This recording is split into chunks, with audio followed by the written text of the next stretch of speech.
Саламатсыңар балдар. Бүгүн силер менен биз кыргыз адабият сабагын баштайбыз. Бүгүнкү өтүлүүчү жаңы темабыз Бектурсун Алымовдун мугалим проблемасы. Мугалим жөнүндө автордун эскерүүсү.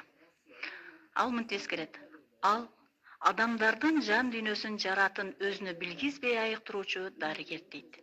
Ойлоном, атаганат акын болсом, анда устат жөнүндө укмуштуу бир дастан жазар элем. Болбосо скульптор болсом, анда насили каухарда, мраморда, алтында эмес, башка бир белгисиз асыл заттан алда кайдан көрүнө тургандай кылып, мугалимдин эстелигин орнотор элем. Эч качан эскирбес эстелигин аскага чегер элем. Болбосо мукам үндүү обонжу болсом, анда устаттын укмуштуу улуу ишин не бир мукам, не бир азем кайрыкка салар элем. Бирок бул өнөрдүн бири да мага буйрубаптыр. Табият ыраа көрбөптүр.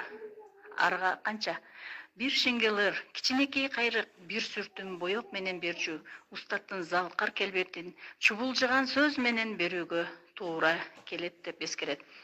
Адам болуу, адамды тарбиялоо, бул эки улуу сөз эзелтен бери эчендердин жүрөгүн ыйып келет деп эскерген.